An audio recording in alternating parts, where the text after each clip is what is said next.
wonderful man.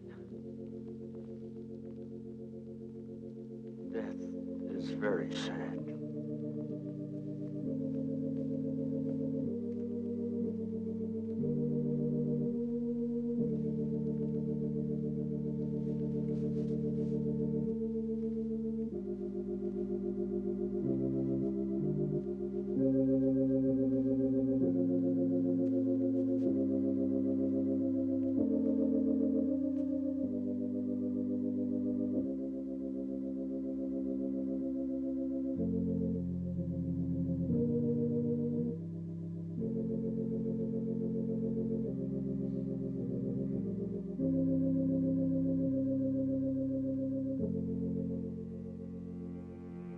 Sad?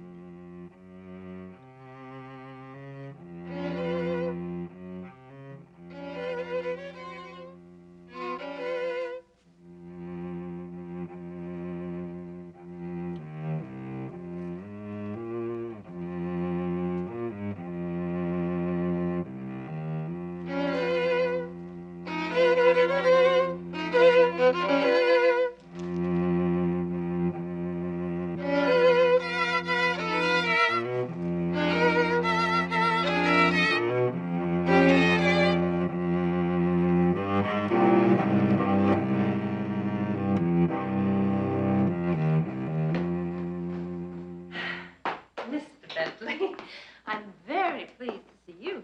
Thank you very much. Will you have tea, or would you prefer a drink? I really haven't time. Oh, it won't take any time at all if you have your refreshments while we conduct our business. Tea will be fine. I'll pour, Albert. Yes, Miss Maribel. I ordered tea brewed because I was expecting Mr. Holliger. Avid tea drinker. But I suppose reading of a will is usually left to the junior partner. Will you have cream, Mr. Bentley, or brandy? Brandy lends an elegance to tea. Neither, thank you, and no sugar. The actual reading is a formality we can dispense with, and I can give you the salient points. After all, you're the only person mentioned in the will. Oh, well, I shouldn't be surprised to find that Joseph had left me everything. After all, there's no one else he could have possibly included. Will you have a piece of hazelnut cake? No, thank you. Of course, I'll depend on you to fill me in on the details of Joseph's enterprises. I suppose they're terribly involved. Actually, not that much. To sum up, Mrs. Maribel, your husband was not as solvent as you probably assume. Oh, you must be referring to that dilapidated apartment house he bought. Joseph mentioned that turned out to be an unprofitable purchase. Yes, he disposed of that some time ago. Oh, did he? Well, he wasn't always able to keep me up on all his ventures. His oil holdings, though, must be doing very well. His oil holdings are unexercised options. They must have some value. Well, Joseph invested in so many companies. They're so numerous, I can't even remember all the names. Mrs. Maribel, there are no assets, only liabilities. Surely you know your husband borrowed the money to pay the surgeon for the last 2 operations, and the hospital bill has yet to be settled. You are overlooking the insurance, which amounted to $200,000 before he increased it. He cashed out all his policies. Well, certainly there's the house with the furniture and the rugs. How many of these pieces have been in Joseph's family for generations? They don't belong to me either. I'm afraid not. I have the documents here. Of course, Mr. Maribel bequeathed his personal possessions to you, including his watch, his gold cufflinks, his briefcase with all its contents. He lost his cufflinks. The watch disappeared between trips to the hospital. I have his rusty dagger. His stamp album that he hasn't looked at in years. And his boyhood butterfly collection. All this is mine, is it? To keep? Plus the shirt on my back, I suppose. What am I going to do? Must have relatives? No, I have a nephew in Arizona or is in New Mexico, but I haven't laid eyes on him since he was a child. I have no one. I'm sorry, but I'll need your signature on these. Nothing. Mr. Bentley, all I have left is my personal savings account. That ought to help. To live on for the rest of my life. Well, it's something to keep you going for a while. It won't last any time at all, and you know that, and Joseph Maribel knew that. How am I to live? I'll need your signature. What am I going to live on? What should I do? What should I do?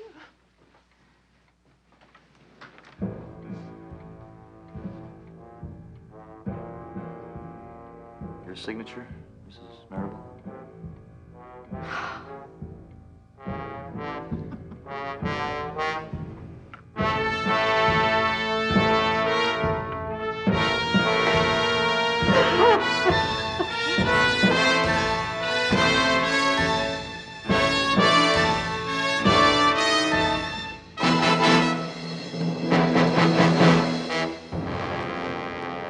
I'll take the flashlight.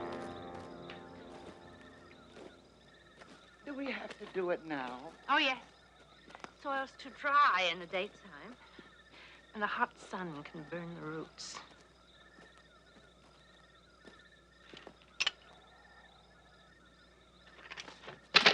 Pick that up, will you?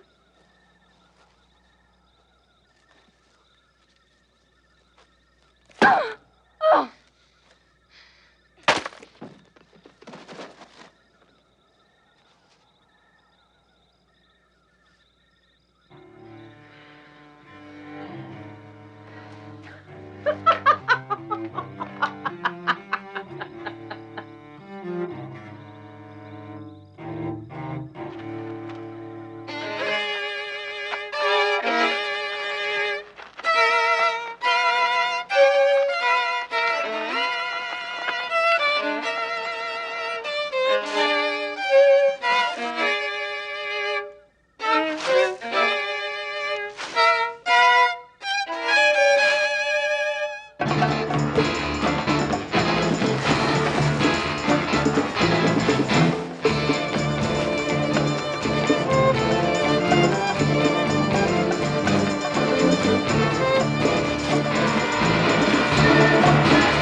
is that sample of tea you sent for?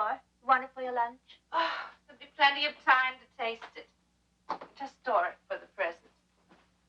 Naturally, without opening the lid. Hindus have taken great pains to teach us that tea loses its aroma unless properly sealed.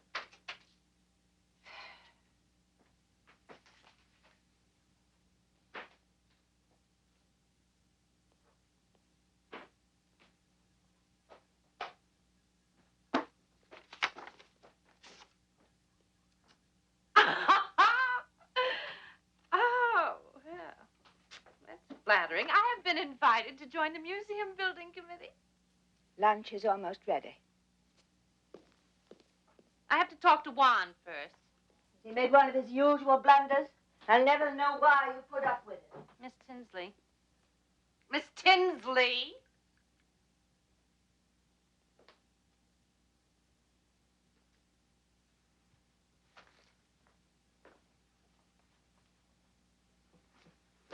Oh, do remember to leave ample room for the roots.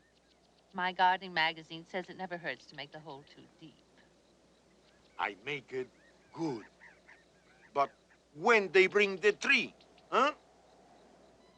Oh, the nursery delivers in the late afternoon, but as you know, I like to attend to it myself. You have a very green thumb. Yes. Your pine trees grow good. Very good.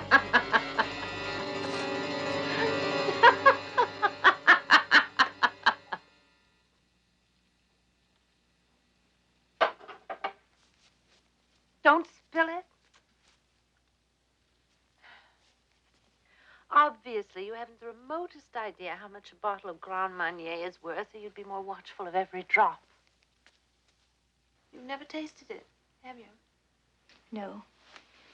I'm afraid I don't care for liquor. When referring to a cordial, we use the French pronunciation. Liqueur, Miss Tinsley. I shouldn't try to teach you any more, considering how little you've absorbed under my tutelage.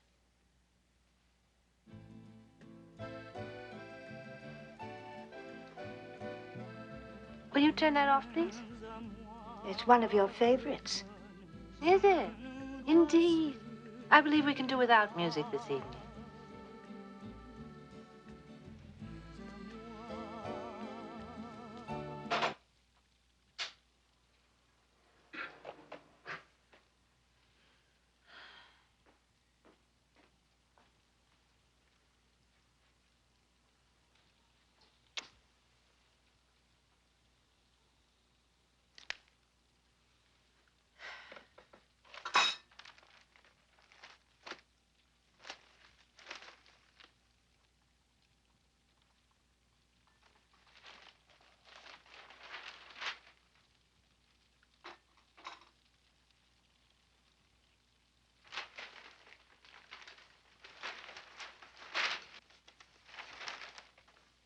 May I see the financial page?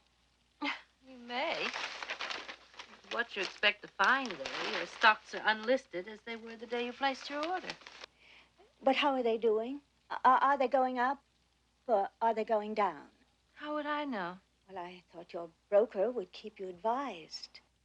He has more pressing business than to render daily quotations of your gigantic investment. I know it doesn't seem much to you, but it represents my savings, practically all of it. It was at your request, my dear Miss Tinsley, that I handed your massive capital over to my broker. Well, yes.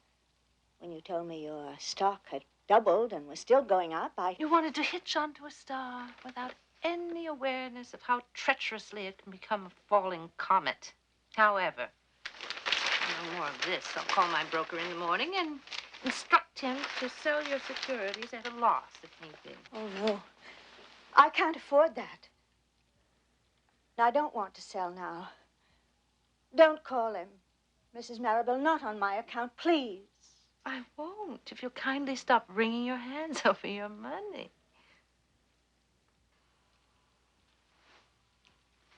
I think I'll go to my room. Good night.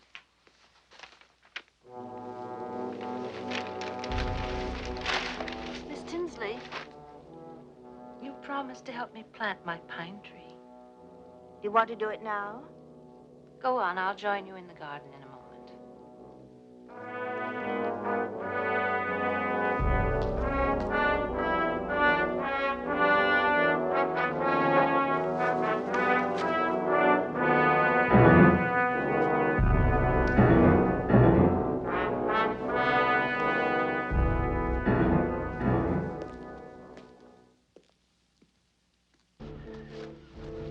This would be much easier in the light of day.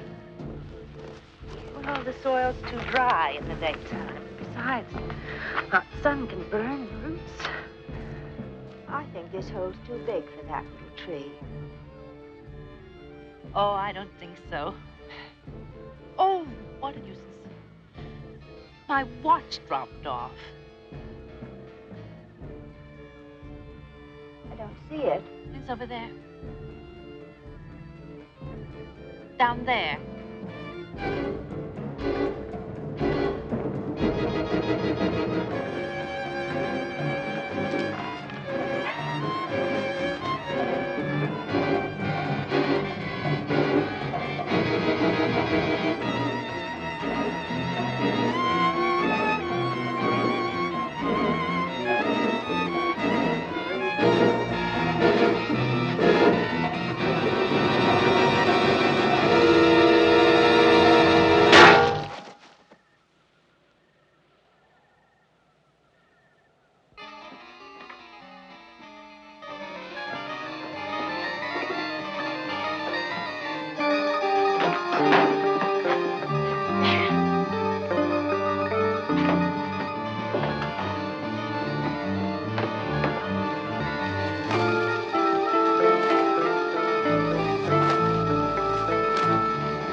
Look at Aunt Claire charming the men.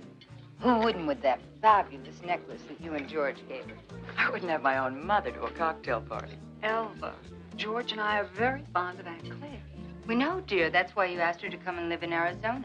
She's got so much money that somebody has to keep a watchful eye over her. You aid and abet them. Well, Aunt Claire believes in the underdog, don't you, Aunt Claire? Wait till the underdog starts building across the road from you. If the Indians are rich enough to build there, George won't mind a bit. That's the measure of aristocracy nowadays, isn't it, George?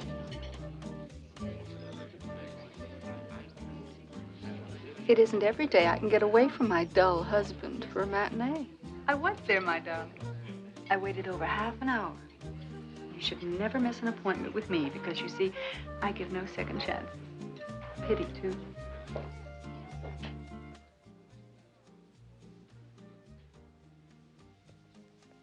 You've escaped. What's wrong with our party? Well, nothing. It's lovely. Maybe I've been to too many in the East.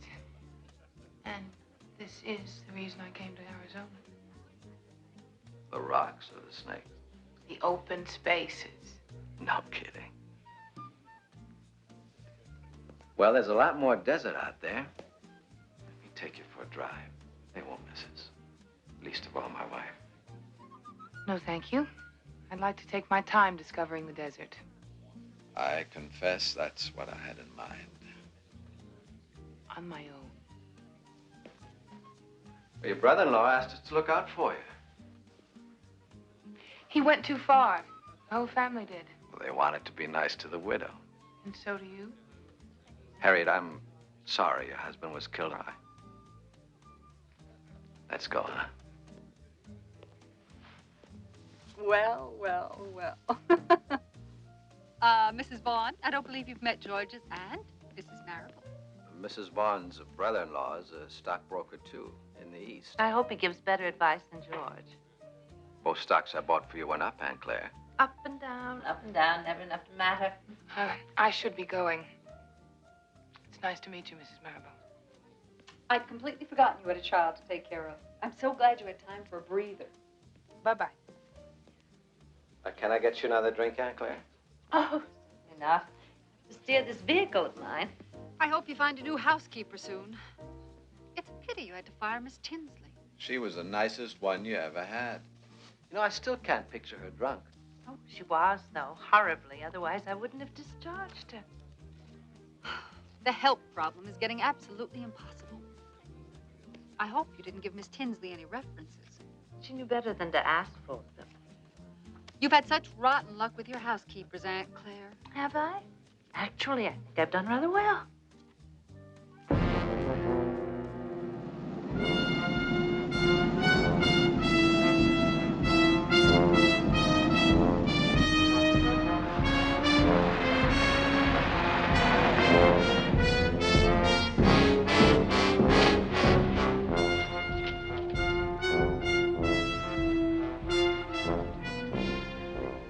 What makes this valley so Republican popular?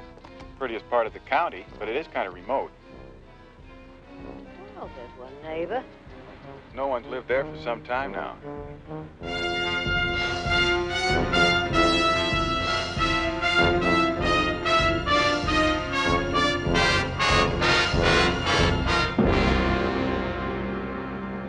I gave up nursing on marrying a doctor.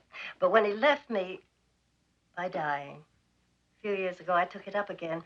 Of course, my knowledge was pretty dated to return to full-fledged nursing, so I became a sort of a combination housekeeper-nurse companion. Have you any references? 3. I had 4 positions, but one of my people died. Quiet, natural death at age 95, and I haven't been able to reach his son. You mustn't be misled by my confinement to this chair. It's purely temporary, and I shan't require any nursing, however adept you may be in that field. Well, you don't object to it as a bonus, I hope. I can cook a grand meal, everything from buttermilk pancakes to a very good beef bourguignon. I've always kept a neat house. I assume there's an underlying reason for your desire to offer your services. What is it? In other words, why do I want to work? Well, I applied for the job, so I guess I want it. Do you require better reasons than that? My dear woman, you don't expect me to buy a pig in a poke, do you?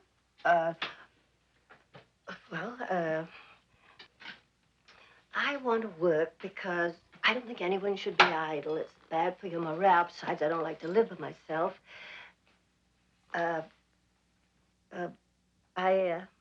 I can't come up with more reasons, but I'll keep trying. I know it isn't easy to pick one out of all the people who answer your ad. Well, I assure you that not every applicant who contacts me by phone is invited to appear in person. Should I, however, decide on you, the terms must be quite clear.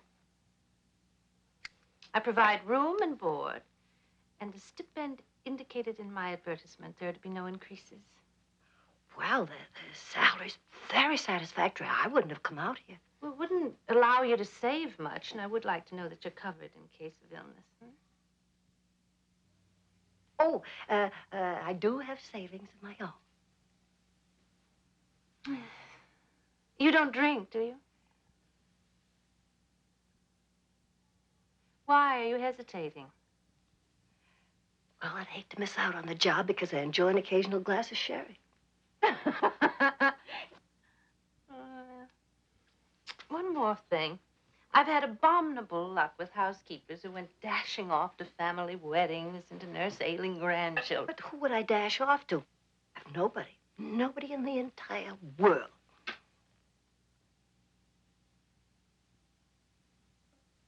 Mrs. Dimmick, I hope you will be very happy here.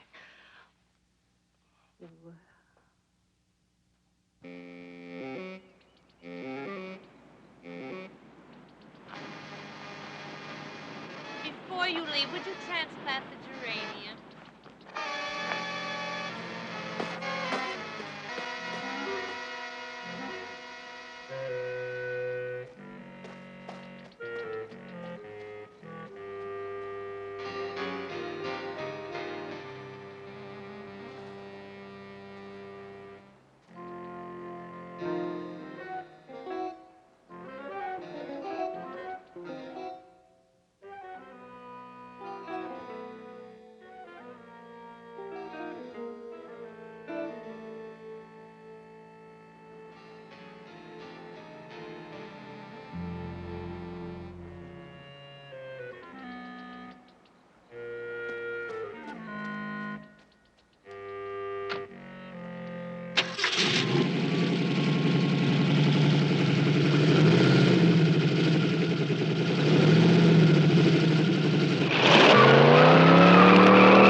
Mrs. Dimmick!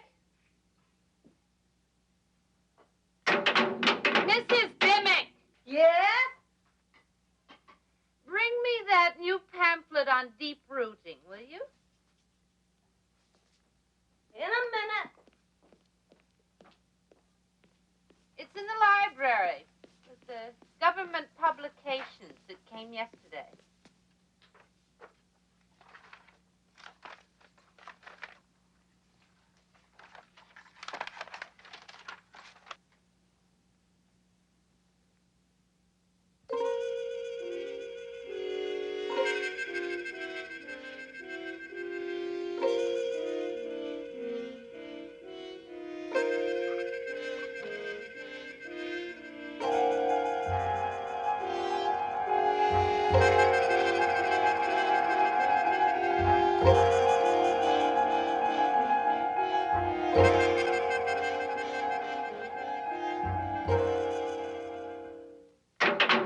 Mrs. Dimmick!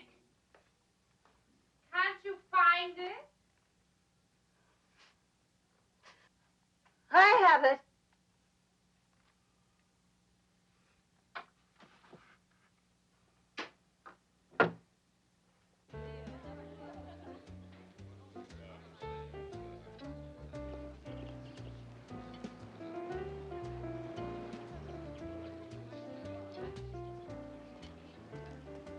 I don't consider that broad-minded.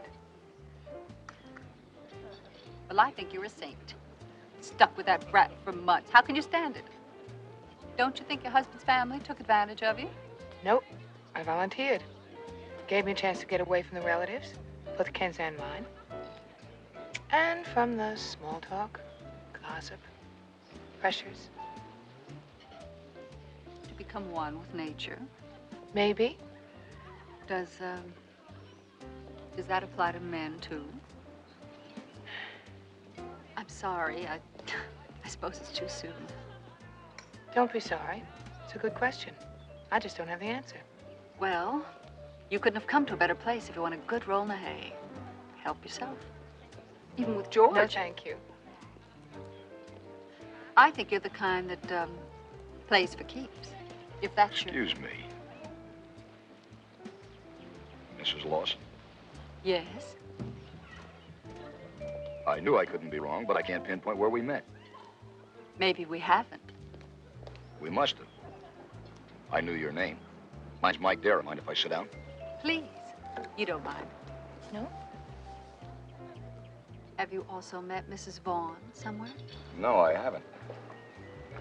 You don't live in Tucson. No, I'm from Phoenix. I'm only here for the day to see a customer. Let's see who can tell what Mr. Dara sells. I say real estate. Your guess. Mrs. Vaughn doesn't play games. So says my husband. Some games I do. I don't know what you sell, but some of your work is done with your hands. Hey, you're warm. I take your ordinary automobile and I turn it into a snappy racing car. You go to the racetrack? Yes. She's here taking care of a sick nephew. The poor little thing has asthma and takes up all of her time. He is improving. Well, you told me he was... Well, no boy of 10 years old likes to be cooped up in a hotel. Especially when he's been promised a great adventure in the West. Look, I know this isn't exactly typical of the West, but I bet he likes fast cars. Well, he wouldn't be the only one. I'd love to see what a souped-up motor would do for my car. I'll be glad to demonstrate. Well, it's been very nice seeing you again. Please call us. I will. Let me take care of the check. Well, thank you. I'll call you the next time I'm in the village. Oh? To demonstrate my engine. Well, bye, you two.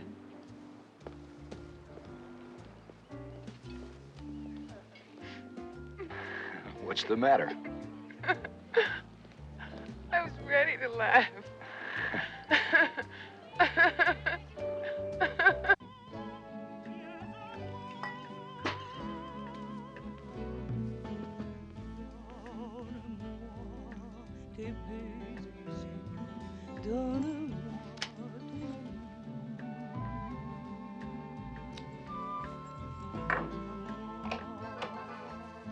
Why don't you pour yourself one, too? May I? Please do.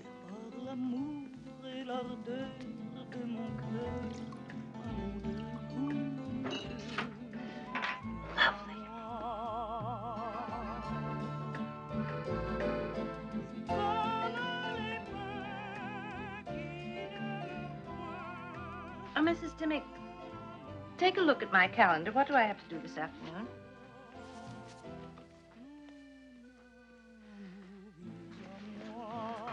Well, you have a note here I can't make out.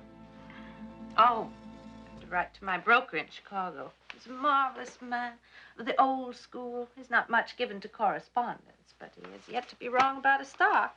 But, your nephew is a stockbroker? Oh, nothing like my man in Chicago. He's a delight. He's made a fortune for me. Sure.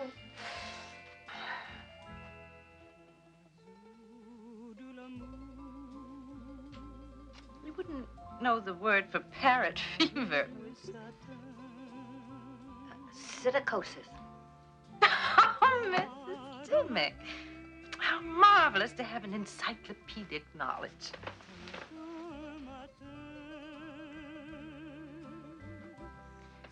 You wouldn't know how to spell it,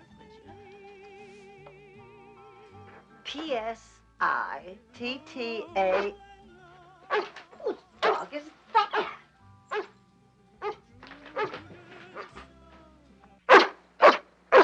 Chloe! Get away from there.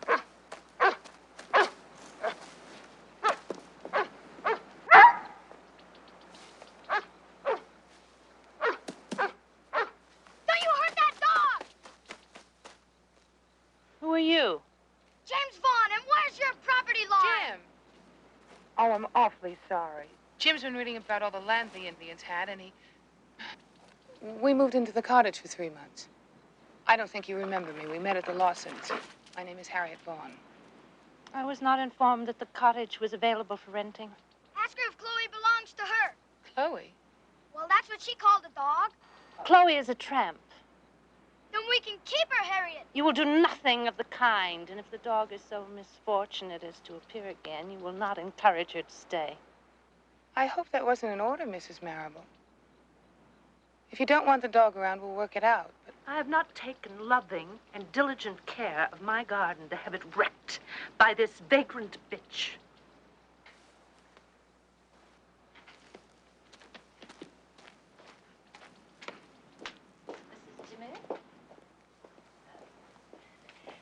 Neighbors don't always warm up to each other right away. Mrs. Marable hasn't had any for years. Can we keep the dog? we'll keep the dog out of this garden, or we'll have the sheriff after us. Then doesn't even know what kind of dog it is. You know, male or female. Rose Hall was forever petting and feeding Chloe. Rose Hall. She used to live in that cottage before she became my housekeeper. What's the wonder she didn't take a dog with her? It wasn't her dog. I have told you. Chloe is a tramp. At least she was clever enough not to come around after Rose Hall left. Well, did Rose Hull... George, someone has moved into the cottage. Well, you had a chance to buy that cottage when Rose House stopped making payments. The bank owns it now. Well, I had no idea anyone would want to live there. I must have my privacy, George.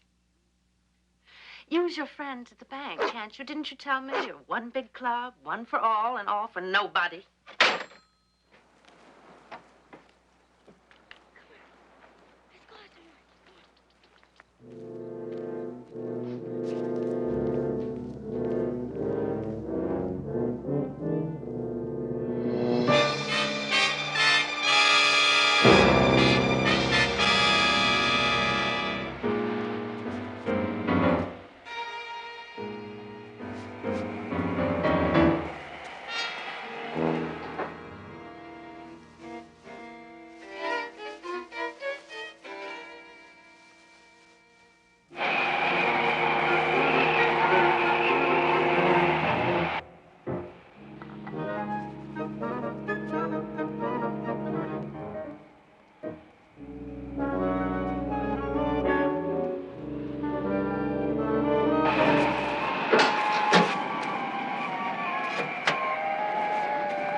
Hello? Hi.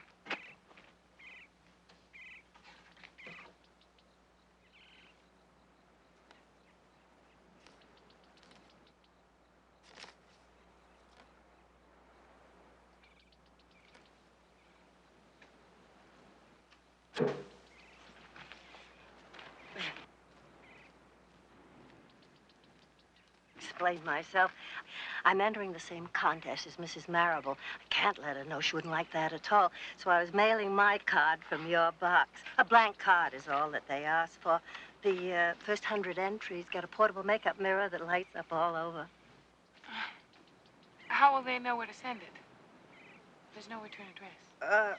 Oh, am I getting absent-minded? Oh, yeah.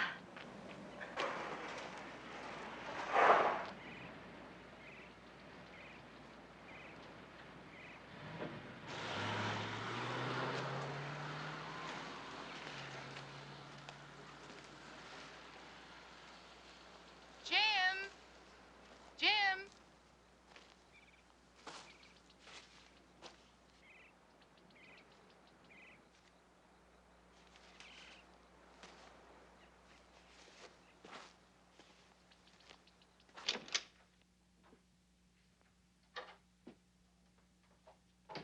Mrs. Dimmick, may I have my mail, please? That is, unless our captivating neighbor requires you further.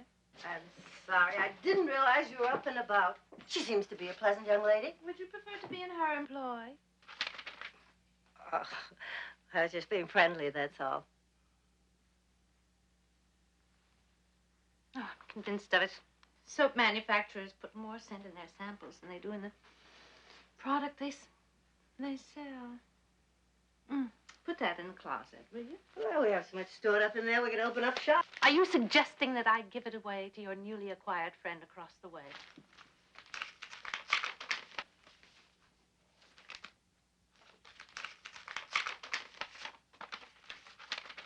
I won! I am the winner of the, oh, well, it's only the third prize. Nevertheless, feast your eyes on that. $25. What was the contest? In 50 words or less, I gave an inspired account of how I allured my most recent boyfriend. I am going to proceed to enter every teenage contest in the country. I didn't expect...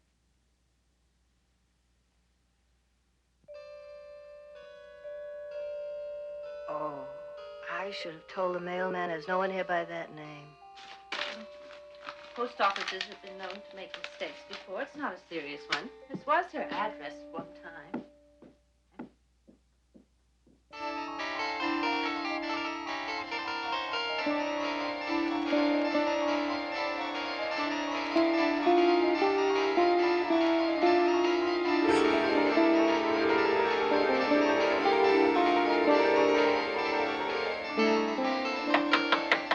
Mrs. Marable, your breakfast ready?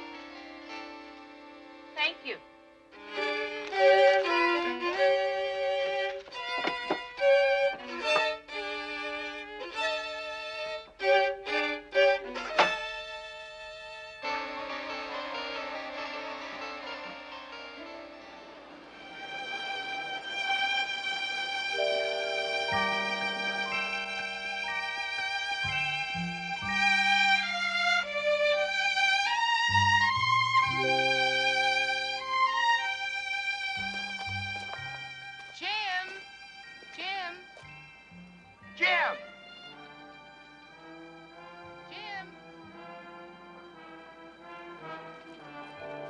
How long are you gonna stay?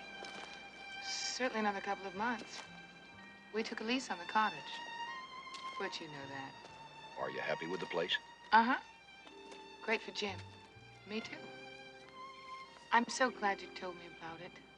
I'm sure the lease can be extended. Oh, I might stay longer. I just might.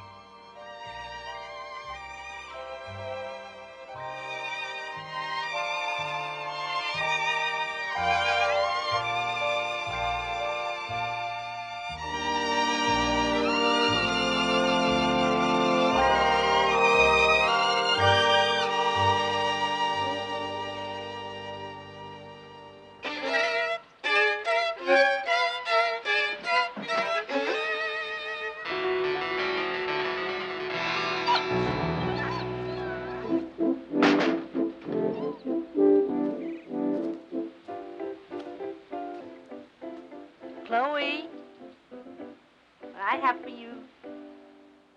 Chloe. Come on, come on. Chloe, come on. Come on, Chloe. Delicious. Come on. Come and get it. Come on.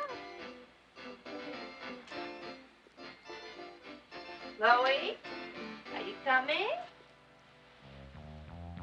Come on, Chloe. Chloe.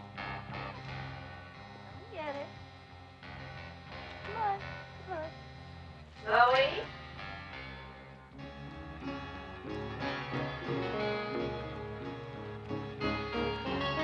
Are you coming?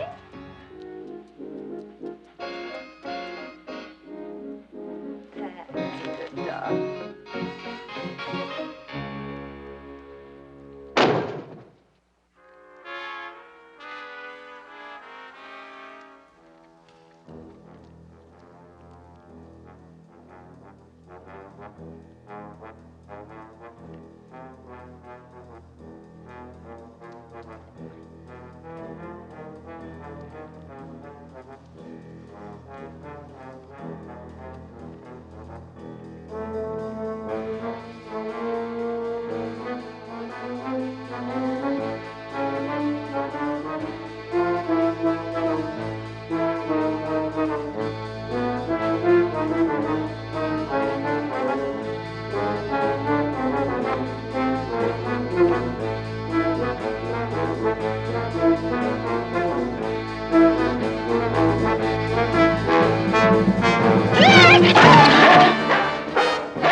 you aware that the cocktail hour has come and gone?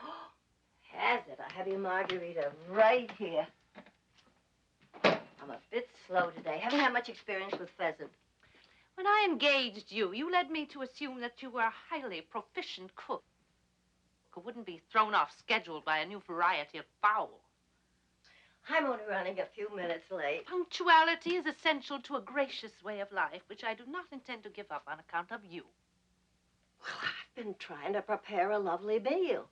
And that cannot be done with all the complaints and I warn you not to raise your voice. I would like to be heard for once. If you want to live like some duchess, some Maharani, you better learn to behave like one. I might have known this would be my reward for being far more considerate and patient and generous to you than I have been to any of my former housekeepers. And how long did they stay with you? Not one of them walked out on me. Are you threatening to? Well, are you? No. No, I wasn't threatening to walk out, no. I wouldn't blame you if you fired me on the spot. Oh, well, must admit that I was tempted to. But I soon realized that what at first seemed disrespect, if not mutiny, was simply an uncontrollable outburst of temper. My temper'll do me in. Oh, I've been told and told. If I keep on flying off the handle, I'll have no friends left. Well, I've been so disgusted with the procession of humdrum, mealy-mouthed yes ladies who paraded through this house that a touch of fire is a welcome change. I've been wondering about those others. We nurses tend to do that. If you learn where your predecessor fell short, you're less likely to make the same mistakes. Well, there's no danger. Miss Tinsley was a tedious woman, endowed with an astonishing lack of taste. Oh.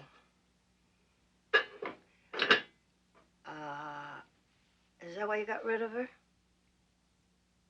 No, it was her devotion to alcohol which brought about the parting of our ways.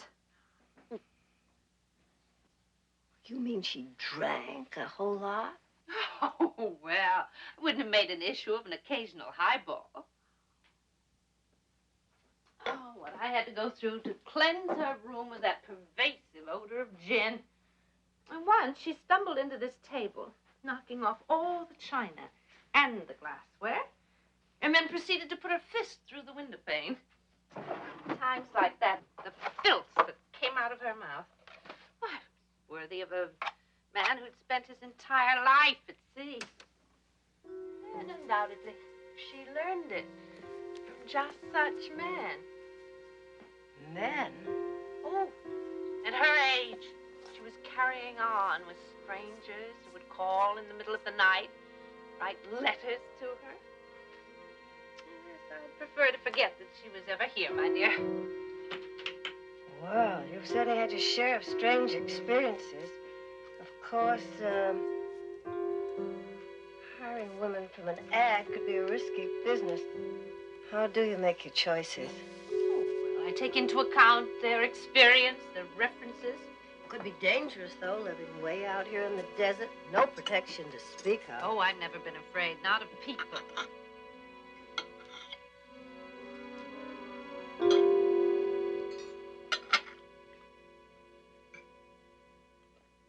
My, isn't that nice?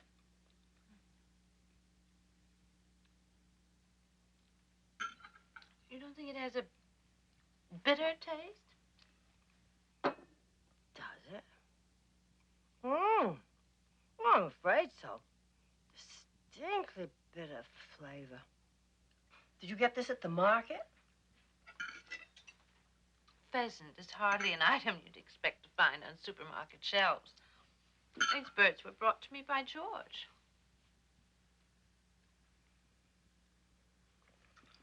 Oh. What's the matter? Aren't you going to eat it at all?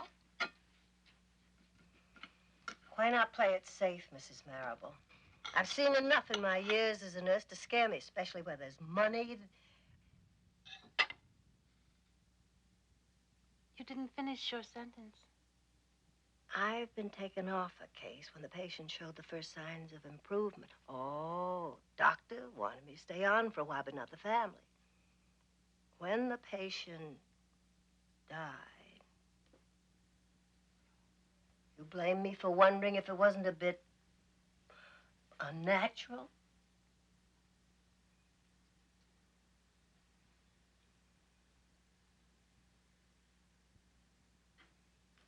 George and Julia.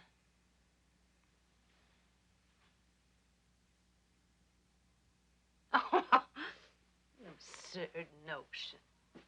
You are far too permissive with your fantasies. People don't go around murdering each other. May not be as difficult as you think. It's not very perceptive of you to minimize the courage that it takes to kill. Courage? Why, it's just nerve with a dash of cruelty. Oh, you're mistaken. It takes extraordinary courage, born of inner fortitude. My father told me that, and he was an authority, having spent his life in the military establishment. It takes extraordinary courage.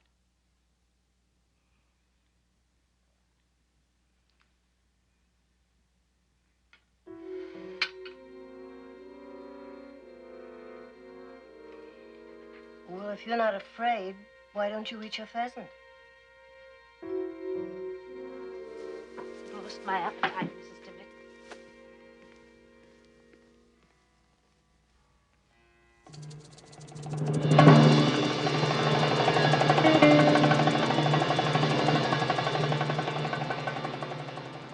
Saber Industries. This is Mrs. Claire Marable calling from Tucson. I believe you wrote a letter of reference for Mrs. Dimmick, who is now in my employ. I would like to verify that she worked for you and that you found her satisfactory. Sure, she worked for my mother for over 2 years. A wonderful woman. I'll tell you this, though, she's got an Irish temper, and if it shows up, you better watch out. Thank you. Sure, anytime, Mrs. Marable. You're lucky to have her. Goodbye.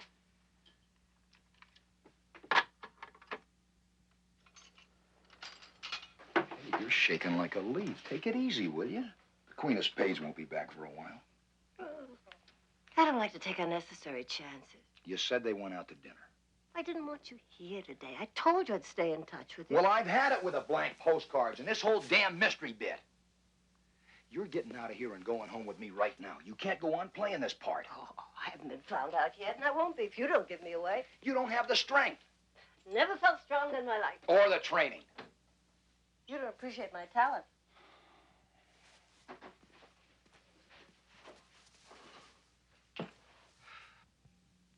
I have to stay here. Now, you're entitled to think that I'm playing with the squirrels. Don't ask me to leave. Just don't! Those blank postcards were your idea. I had to know you were all right. If they're piling up too high for you, I'll stop sending them. Let me take the statue, Aunt Claire. You've got to stop blaming yourself for Miss Tinsley. How can I? It was my fault. Of course I didn't mean the things I said, but say them I did. I'm not going to give up until I find out where she is. My instincts tell me something happened to her here. You just can't jump to conclusions. Not just the Bible. Mrs. Marable's housekeeper seemed to vanish. And you haven't heard her talk about the courage to kill. Let's get out of here. One thing that I want you to do for me. Help you pack. Go to the First National Bank in Phoenix, find out if Edna still has money in her savings account. You just can't walk into a bank and ask... You'll find a way. Oh, please. After that, I'll do whatever you say. I'll leave this house. Is that good enough? And I also want forwarding address.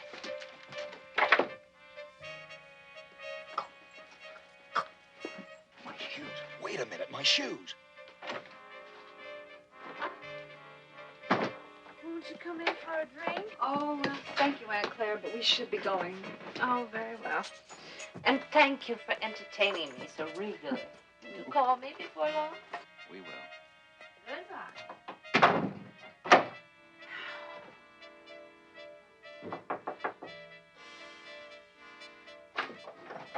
I forgot to say goodbye. Oh, you sure you wouldn't be interested in the polo match at the Bennett's on Saturday? Aunt Claire doesn't like polo. You know that, George. Well, thank you anyway, George. Bye. Yes.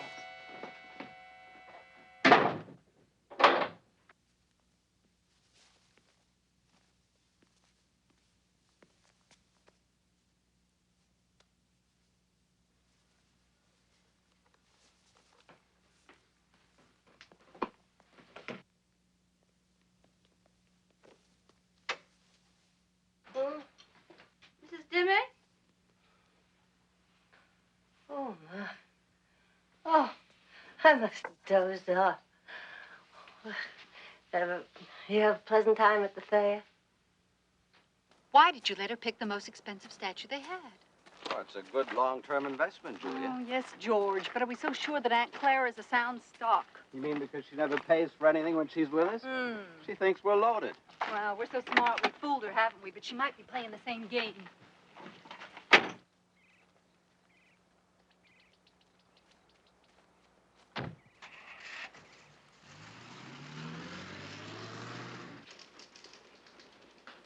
We can give you the information, Mr. Dara.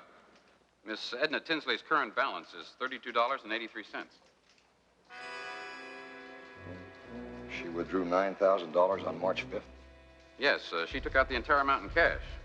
You have her latest forwarding address? Yeah, it's right here on the card. Care of Marable, Route 3, Tucson. Thank you. Right. Oh, yes. Mrs. Marable is terribly rich. However, I doubt that auto races will appeal to Aunt Claire, but she'll take to you. Well, if all the proceeds are going to her Indian charity, she ought to go for it. Even if she doesn't, I'm enchanted that you called me.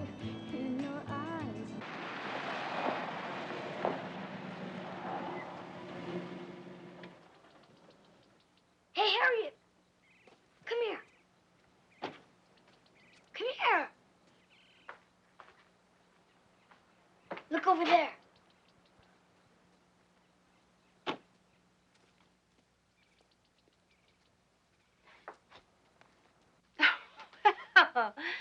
That's remarkably magnanimous of you, Mr. Dara.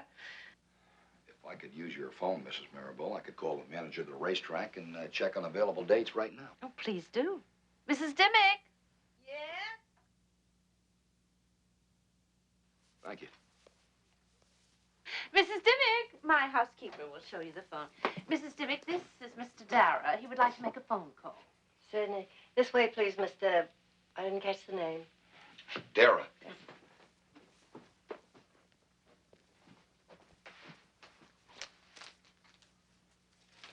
How is it that you've never introduced me to Mr. Dara before? Well, we've only met recently. Actually, George hasn't even met him yet. Ah. Would you tell dear George to call me this evening, Julia? Certainly. Must talk to him about those stocks, which do nothing but go down. Mr. Johnson, please. They've both been dropping points This is every Assistant. day, causing me great concern. Well, Yo. that's just what George Back up, doesn't Aunt want Alice. to do. I mean it. You're going back to Phoenix with me now. Sometimes dip. You promised if you got this information. Stop whispering. What are you going to do exactly? George must have I had wanna some know. inside tip on those stocks, I'm sure. Stocks do go up and down so rapidly sometimes. Well, that's the market for you, Aunt Claire. I told George to sell before I took a loss. He procrastinated until it was too late. You're leaving with me. I'll meet you at the market on Route 4, 9 tomorrow morning. You better not let me down, Aunt Alice. I mean it. Yeah, I see. No, that's all right. I'll call back. Yeah, thank you. I mean it. Would Would you pour? Love to. And it's better to perish than fail to maintain appearances. That's a trait George inherited from his grandfather, my father. Very few of us understood Papa. He was a gentleman of style, of true style. That's the word that I've been trying to think of, style. That's what you have, Mrs. Marable, style. I thank you. I should hope so. And a flair for things. I wish I had. I wish I had your flair for money. I don't believe I ever heard you mention money before. It's hardly a flair, dear Mrs. Dimmick. I'm not a greedy woman, but it irks me to see how little my money earns in the bank. When you talk about your stocks, they sound fabulous. Yes, all except those George recommends. Don't you have a stockbroker in Chicago, too? Yes. Would you be willing to speak to him about me? I'd like to invest my money, and I need good advice. And you shall have it. The stock market is one thing if you can stand the loss without being hurt. But if it's your life savings you're speculating with, don't dream of doing anything so foolish. I wouldn't have the nerve to bother you if I wanted to invest a mere dribble. Now, this won't sound like much to you, but I've amassed a goodly sum. Oh, have you? How much, Mrs. Dimmick? Well, $46,000. I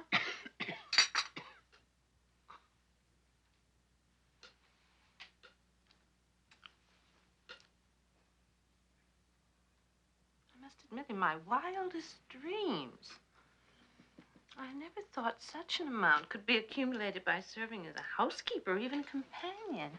My husband left a generous insurance policy. Even so, 46,000 could provide a handsome livelihood for a woman for quite a few years. You're extremely fortunate. Now, will you speak to your broker?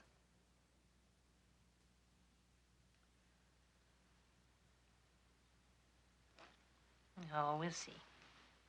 We'll see. You have to let me sleep and think on it. Can I have another cup? Get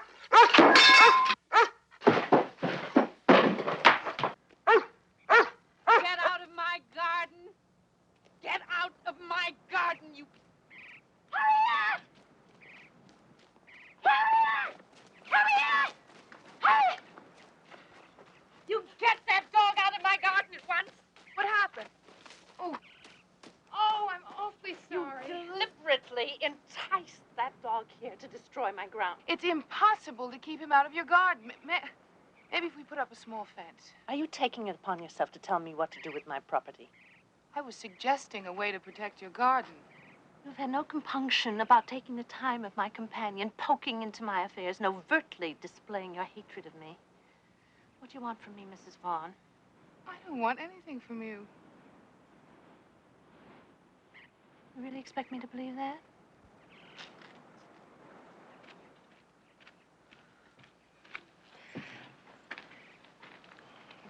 Please go back to the cottage.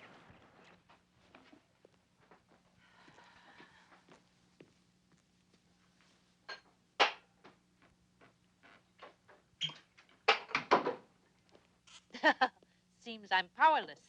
Oh, I wouldn't let her upset me. She's like crabgrass, never really quelled, only cropping up secretly and victoriously in another spot. Well, but I do not intend to sit here and wait while she thinks up a new way to harass me. I won't have to. We will go to the Indian Music Festival in Tortugas. It's only a day's drive, and I've been wanting to hear their chants and see their dancing. We leave first thing in the morning, Mrs. Dimmick. Oh. You don't dislike traveling, I trust. No. If I'd known, I'd have bought stockings in town this morning. These are gone. They're my last pair. And I'm out of toothpaste. I know you don't like to lend yours. I want to leave first thing in the morning, Mrs. Dimmick, without delay. Do you mind if I drive into town now? The new market has both nylons and toothpaste. Oh, very well. You may take the car and get a road map at the service station, will you? Don't be too long.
I'll get it.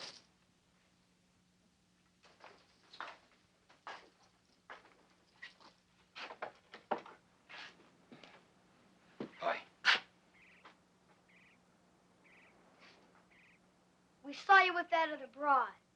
Harriet, you've got the wrong idea. If you just let me tell you something. Are you gonna let him? After what he did to you? Shut up, Jim. Look, we can't talk here. Come with me. All you have to do is listen. All right. But I hope you have something to say.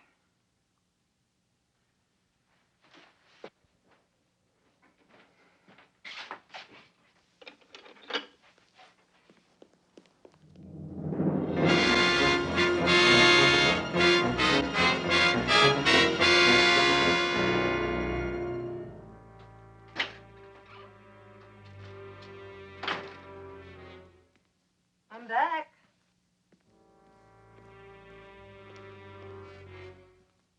I'm back.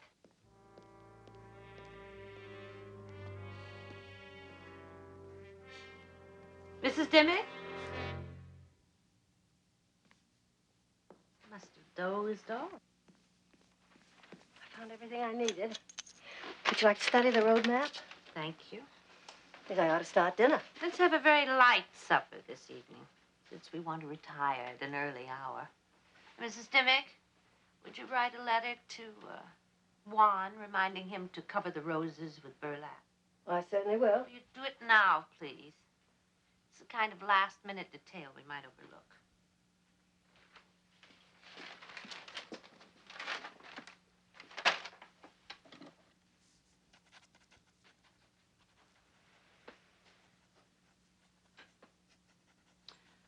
Oh, I forgot. Juan's taking a week's vacation. It'll be his helper who attends my garden. What is his name? Alfredo? Alberto? You'd better just put Al, and then we'll be correct in any case.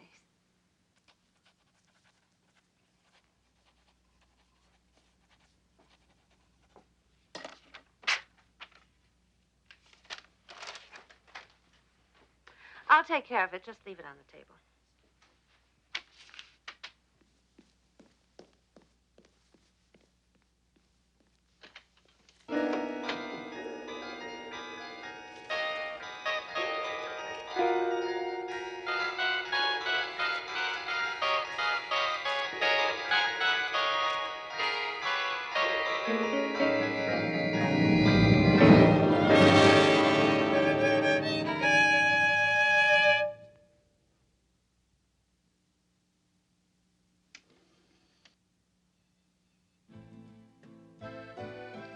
turn that off, will you?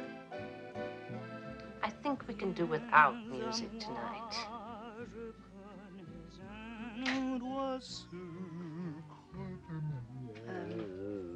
Will you have your liqueur? Is there any particular reason why I shouldn't?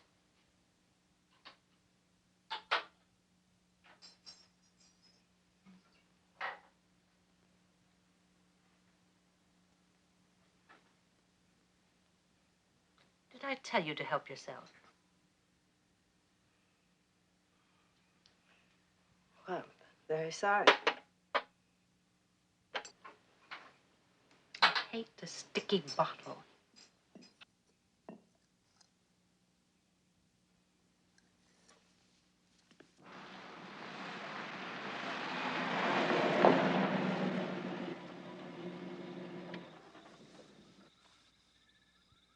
I told you I made a promise. I'll tell you the whole story tomorrow, and you'll see it's got nothing to do with you and me. Vow of silence again?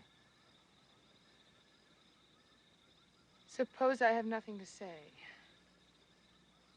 Well, I said something. Did you hear me?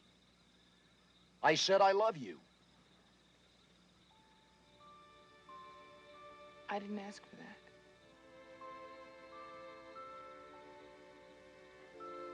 I know you didn't. But I know if I lie, I'll lose you. I don't want to lose you, Harriet.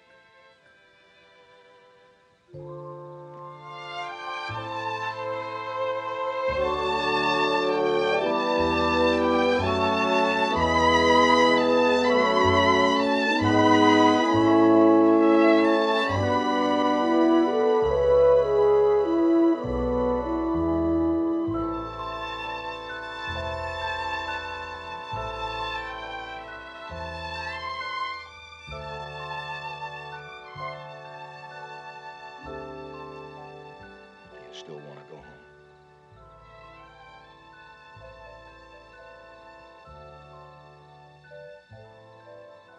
No. Do you believe me now?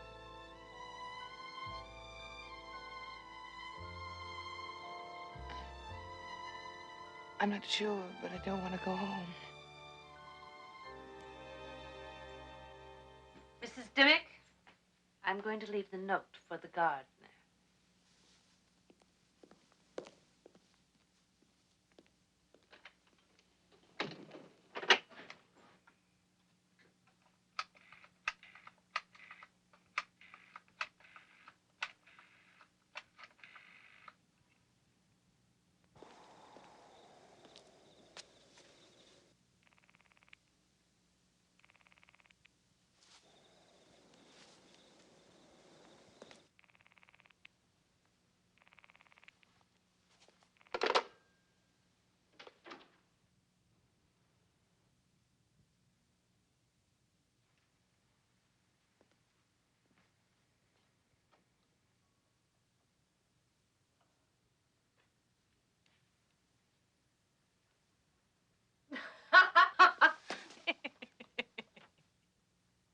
Oh, please forgive me for not knocking.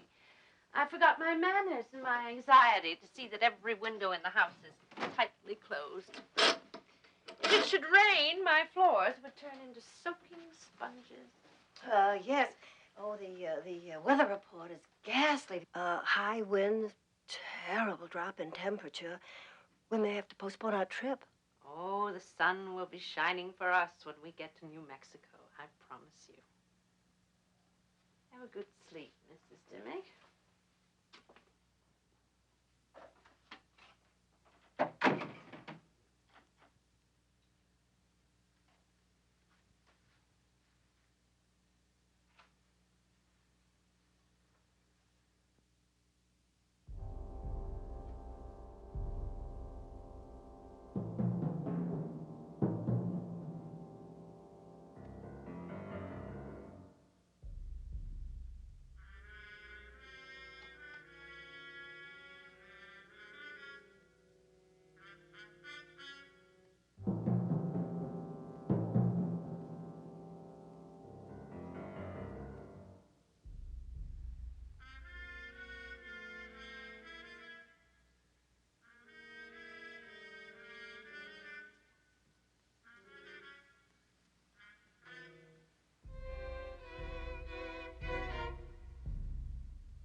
It's a coincidence, isn't it?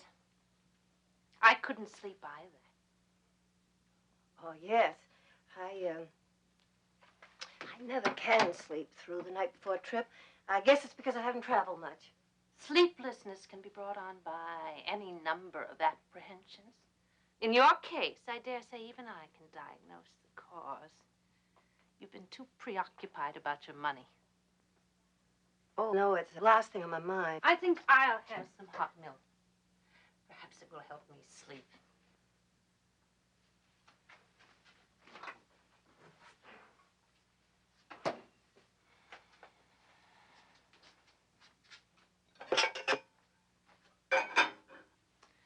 When I turned on the light, you were on the verge of making a phone call.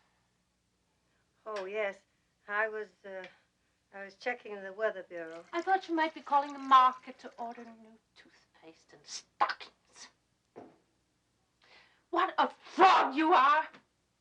You come into my house in the guise of a faithful companion. You want to utterly destroy me. I didn't come here to destroy. You did, however, lie. So did you. Edna never left this house. Did she? What was Edna Tinsley to you? For many, many years, she lived in my house. We ate together and shopped and traveled. She was my companion.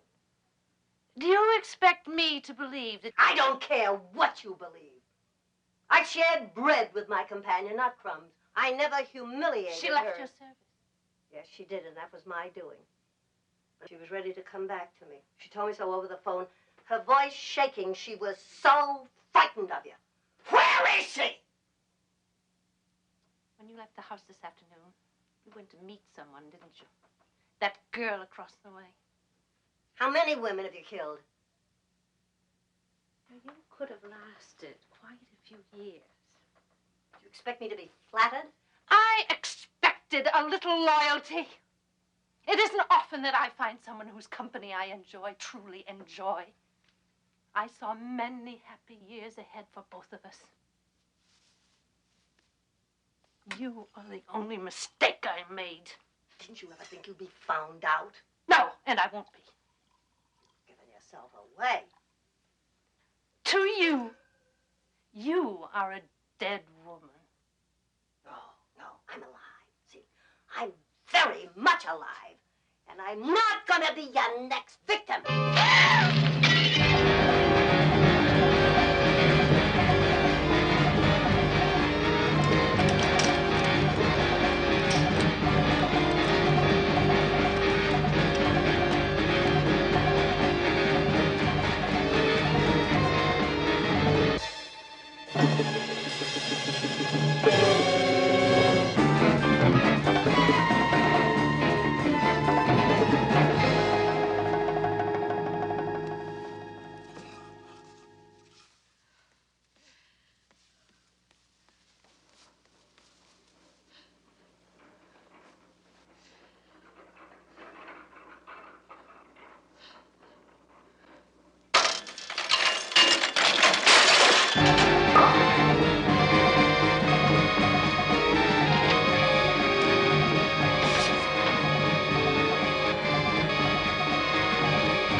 dead all the time.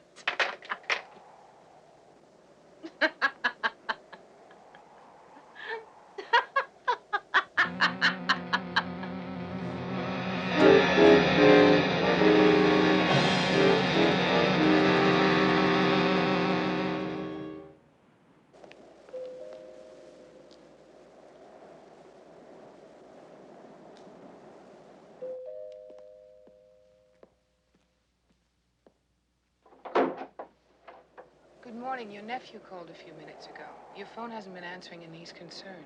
Oh, won't you please come in? I'm so sorry to kept you waiting in that awful wind. Would you call George and assure him that we have survived the storm? Of course, poor Mrs. Dimmick went out early this morning in spite of all my warnings and received a terrible blow from a tree branch. Oh, would you excuse me a moment? You go ahead. Help yourself. No, thank you. Mrs. Dimmick, I wish you wouldn't try to get up. At least not yet.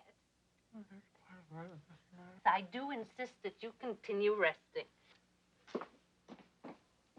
She wants to drive into town to get my sinus prescription filled. It's a touching gesture, I must say, but of course I shan't allow her to do it. Well, maybe I could. Oh, I wouldn't think of it, Mrs. Vaughn. My sinus isn't that serious. Oh, well, maybe I can get Mrs. Dimmick a doctor. Oh, she's recovering very nicely. However, if you could report my phone, we'd be able to communicate with the outside world again. I'd be glad to. Well, thank you so very much, Mrs. Vaughn.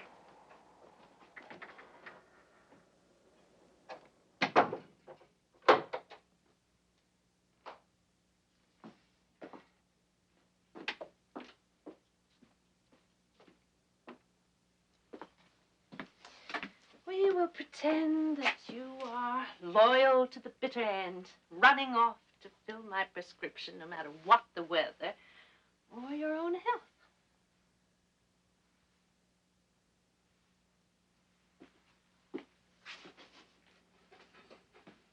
How is Mrs. Marable? Fine, except for a sinus headache. Sinus headache. I'll tell him. I imagine we'll be out to see her after a while. All right, then. Yeah. Bye-bye. Hey, Harriet. I thought you said Mrs. Dimmick was sick or something. Come here, look at her.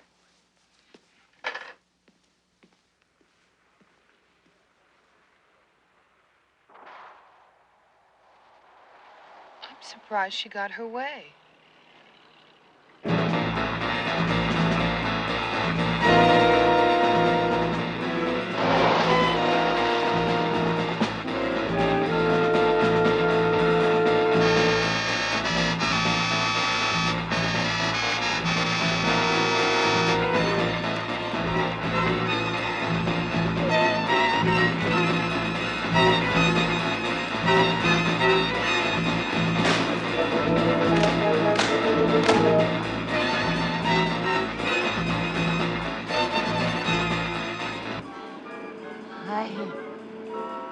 What are you trying to tell me? I told.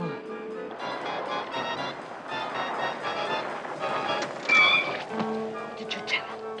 Who? Was it the girl across the road, your friend? Who? Tell me this instant. Tell me who.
up early this morning. How come nobody's answering the door? I don't know, Mike. Mrs. Dimmick went off in the car. How long ago? About a couple of hours. You live here? No, my aunt does. Well, I hope you've got a key because no one's opening the door.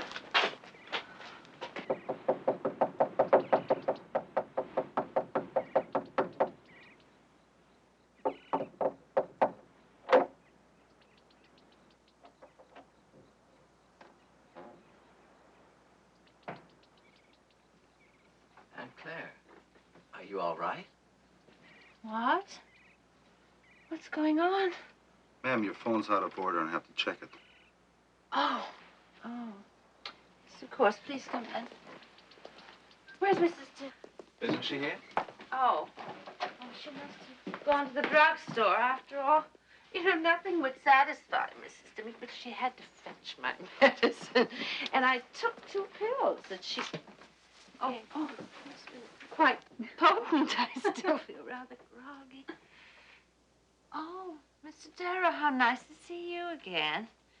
And won't you come in too, Mrs. Vaughn? You haven't seen Mrs. Dimmick, have you? I saw her drive away a while ago. Isn't she back yet? It seems she's not. Phone's working fine. By the way, there's a call for you, Mrs. Maribel. Oh, would you get it, George? What drugstore did she usually go to? I don't know. Why? Thought we might call and find out if she'd been there or when she left. Aunt Claire?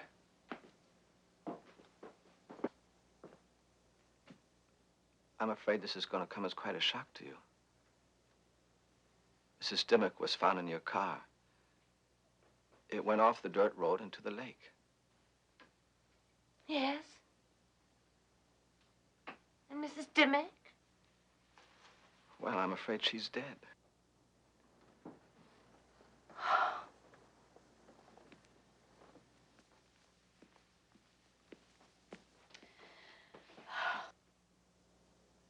Mike, who was she? I trust you. Why can't you trust me? You said she was hurt. Yes, by a branch. Mrs. Maribel said she was... Are you quoting me, Mrs. Vaughn? I'm sorry. She shouldn't have been driving if she felt sick. Is the car wrecked? Oh, Julia. Well, it's not unfeeling to be practical. Why was she so eager to drive off this morning? Well, if I were you, Aunt Claire, I'd check and see if everything's all right. I don't understand you people. You blame her, you suspect her, and no one has a kind word to say. Fate has dealt me a cruel enough blow without your compounding it. I don't understand you either, Mrs. Maribel. Nobody seems to care. Well, I care. Mike, who was she? I've got to go to town. I'll be back. Mrs. Vaughn? Yes? This is your very distressed neighbor. I'm dreadfully lonely. Will you and James join me for cocktails? I'll have something different for him, of course. I'm afraid I have some errands. I would be ever so grateful if you would come to see me this afternoon. Won't you please? Well, I don't... Please. All right, I'll come. Wonderful. Oh, wonderful.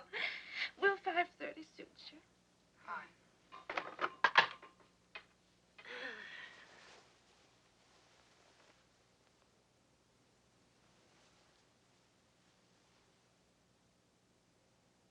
When are you going to talk to Mrs. Maribel? Why are you picking on her? You're not from around here. You don't know her like we do. Is she above suspicion, Sheriff? You're crazy.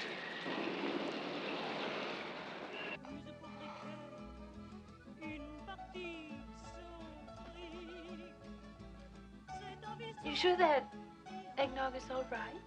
Oh, yes, it's fine. You know, Mrs. Dimmick and I used to sit here every evening before dinner. I'm sure we shall both miss her. Isn't that true, Mrs. Vaughn? Yes, I'll miss her. I didn't know her that well. You didn't. Nevertheless, she told me that she was so pleased to have found a neighbor she could confide in. Confide? I'm afraid that we have to go now. Jim? Already? I haven't had a good look at these stamps yet. You may take them with you. Yeah? A sword too? Of course, you may have the whole briefcase. For good? I really don't think you should. Oh, I insist. James, you haven't finished your eggnog. We really should be going. I'll help you carry your briefcase home. You'll never have a case against Mrs. Marable, so why am I wasting my time with witnesses? This is the first and the last. Go on. Come in. One, this gentleman wants to talk to you about Mrs. Marable. Ah, Mrs. Marable. But why didn't you tell me? I thought it was something bad.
They've torn you out by your roots.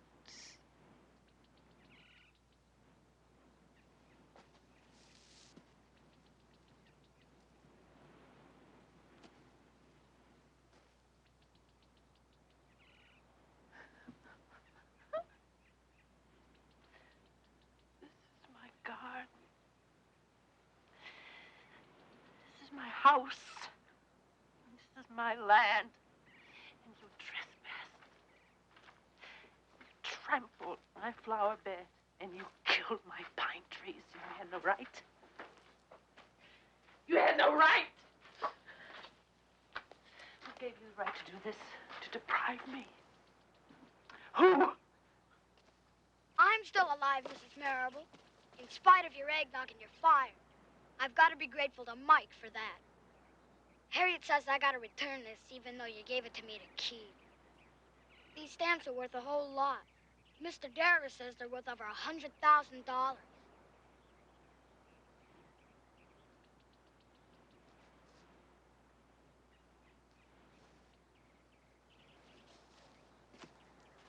James.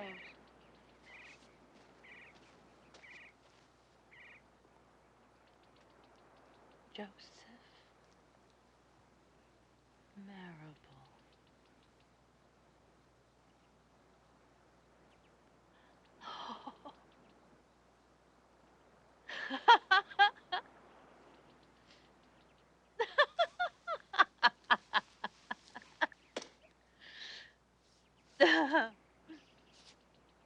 He must have hated me more than I hated him.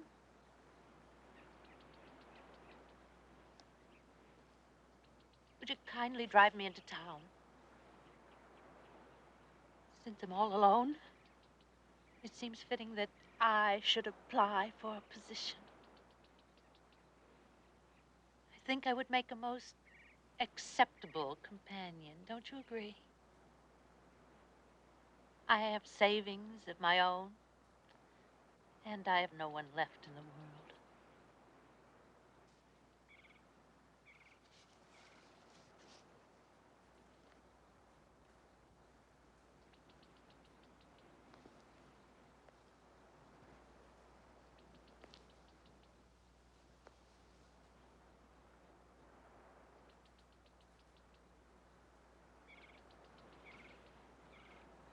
After all,